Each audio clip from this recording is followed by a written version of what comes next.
You know how the old saying goes, don't dip your wiener in the company pen holders. Nobody puts wiener in that saying. Don't give your wiener to a coworker. No, it's don't dip your pen in the company In the ink. company... Wiener. Oh, ink. That's weird. I'm the weird one. Am I saying it wrong? I don't know. Anyway, Julian is on the phone today for a second date update. His email said that he met the girl who he wants to call today at work. So I'm guessing it's a coworker or something. Julian, how you doing?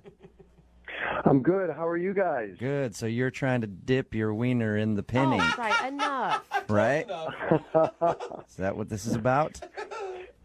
No, it's not at all. Okay. Thank God. Tell us a little bit about the girl that you want to call today. She's a coworker? Well, she's not a coworker. She came in purchasing supplies at the office that I work at, so I guess she's kind of a client coworker. Nice. Okay. Seal the deal there. Customer. So did you ask her out while she came in to deal with, like... Well, no, because I think that's unprofessional. Basically, what happened is she came in and she was working with me, or I was working for her, however you want to say it. I didn't want to cross the line, I guess. And then she ended up coming back because she hadn't got her parking ticket validated in the lot. And then you validated it with your wiener. Oh, my God. Enough with Am the I wiener. right? Or am I right? No. I validated it and then had a nice conversation with her when I walked her out to the lot. Okay, well, where's the wiener come into this thing? I haven't heard Yeah. anything about a wiener yet. No, there was no wiener involved in the validation.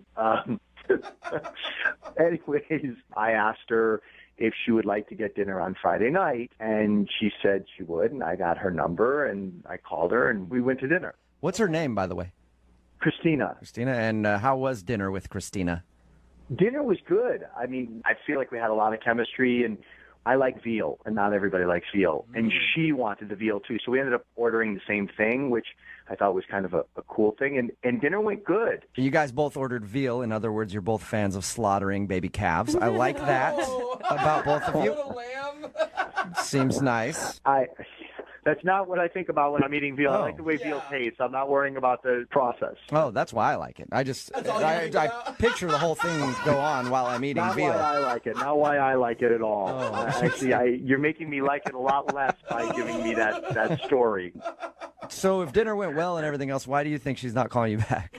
You know, I don't know. I mean, there were a couple things. Now I'm trying to run the night through my head and like, did I do something wrong? Did I have, my fly open or my food in my face or how I ate? There's the fly open. There's the wiener. The wiener. I knew it. It all I could comes tell back just to the talking wiener. to you that you're a wiener guy. I knew it. Yeah, you're right. How you figured me out? Oh my God. But realistically, the only things that I think that could have possibly not gone well, I did have to take a work call, which I don't like to have to take work calls if I'm on a date, but I was expecting a client to call, so I had to walk away. Did you tell her at the beginning of the night that was going to happen? I did not tell her that I was expecting a call, but when I got back, I said, hey, this was an important job call. I had to take it. Well, And did you leave her stranded by herself for like a half an hour while you were on some conference call or something? Well, no, I stayed at the table for a minute and then walked away, but it was no more than 15 minutes long. I mean, and she had an appetizer and some wine, so... Okay, so it wasn't. I have a hard time thinking that would be the reason not to call you back if you're like, hey, sorry, it's an important work call. Yeah, me too. And then the only other thing, I'll be honest with you, I'm not going to say the restaurant, but veal is a particular type of food, and if you like veal, you like veal. Mm-hmm. But I thought that it was okay, and I kind of was like, oh, how's your veal? And she's like, oh, it's great, blah, blah, blah. And I was like, oh, she's asked me, and I was like, it's all right, it's okay. And maybe, I don't know, maybe she thought I was being hypercritical or a snob about the food, but I wasn't. I was just giving my honest opinion. Honestly, I think both would be a red flag for me. Like, obviously, if a guy's taking a call in the middle of a Friday night date, he's going to be putting work in front of me our entire relationship. Wow. I mean, That's how girls think. I'm just saying, like... Wait. But first off, you have to understand, she's in the same business. She knows that I'm in sales. Yeah, but she wasn't taking a call during the dinner. Because she's a buyer. She's not a seller. Okay. She's not as important as I am. I see. My bad. So how did- Oh, No, right. she understands that sales, there are other time zones, there's other people that are working at different hours, where when you're buying, you're not as I don't want to say in demand, but sometimes you have to answer the phone when you're selling, because if you don't, you lose out of the sale, then you lose out on money, and then you can't afford the dinner. I think a red flag would be taking your wiener out at the dinner table, like you said you did earlier.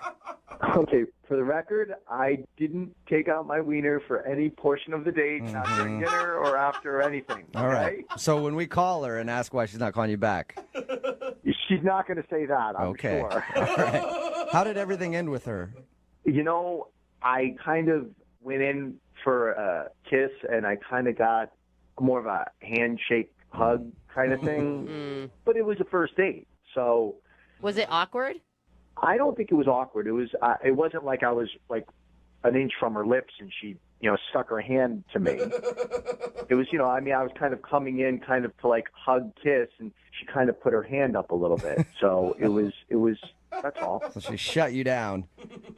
No, it wasn't a shutdown. It was just. That wasn't a shutdown? Sure sounds like a shutdown to me if you go for a kiss and you get a handshake. Hand to the face. Have you heard anything from her since your date? No, I called her once and I've texted her 3 times. Okay. Well, we'll play a song, come back, call her, and get your second date update, all right? Okay, great, thanks. Okay, hang on.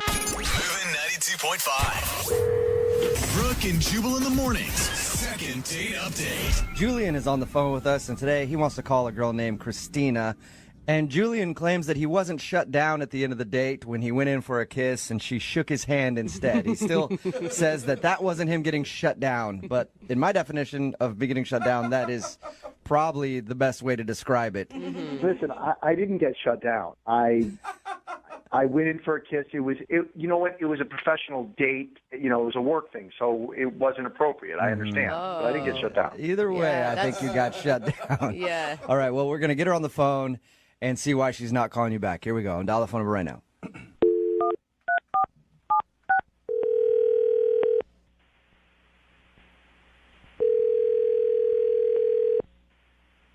Hello? Hi, can I speak to Christina, please? Yeah, this is she. Christina, how are you? This is Jubal from Brooke and Jubal in the Morning. Who is this? Jubal from Brooke and Jubal in the Morning, the radio show? Okay. Why are you calling me? What is this? I'm calling you because one of our listeners asked if I could get you on the phone to ask you a few questions. Okay, that's really weird. It's a segment we do on our show called the Second Date Update. So you recently went out on a date with a dude named Julian. Okay. And Julian emailed us and said that you haven't been responding to any of his text messages or phone calls. So he thought maybe we could get you on the phone and find out why you're not calling Julian back. All right. He told us how you met. You're like a client where he works, and he asked you out, and he said you guys went out to dinner and had a pretty fun time. That's what he told you. Yes. Good time? So you didn't have a good time. I wouldn't call it that, no. Okay, what was wrong with it then? Because according to him, everything was great. He thought maybe he seemed like a food snob to you because he disagreed with you on the veal that you guys ordered. Yeah, he definitely has a very refined palate. That's one way to put it. Okay. He also said that he took a phone call in the middle of the date. Yeah, he did. It was a little rude. Okay. Yeah, I could see how that would upset you. I mean, that wasn't even the worst part of the date. What was the worst part then? I mean, he's a very smooth sales guy, but he's kind of got this seething anger underneath all of it. Did you say seething? He was seething anger underneath his charismatic salesman personality? I mean, yeah, that's literally the best adjective I can pick to describe it, seething anger. What happened? Because when he described the date to us, he didn't say anything about anger or being pissed off. Right? He's a very, very picky person and a very shallow person and quite rude, actually. What did he do? I mean, for example, he was super picky about the wine. I ordered red wine, and it was brought to me, I guess, in a white wine glass, and he got extremely upset, and he turned it away and made them bring it back. Is he one of those a-holes at the restaurant that, like, acts like he owns the place when he's somewhere and that nothing's good enough for him?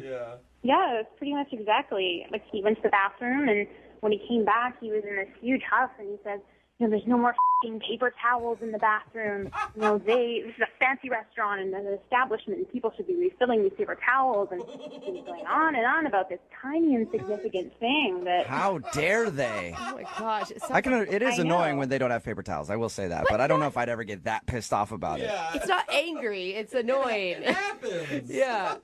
The absolute worst part of the entire night, that paper towel thing wasn't even it. I mean, he completely dressed down the waiter and just disrespected him when we were leaving. And as he's leaving, he says, I paid $40 for a piece of veal I wouldn't feed to my dead grandmother. He goes on and he says, oh, you're lucky I don't come back and burn this place down to the ground. And I was like... Did I hear you correctly? He threatened to burn the place down? He did. He threatened to burn it to the ground. He said that to the waiter?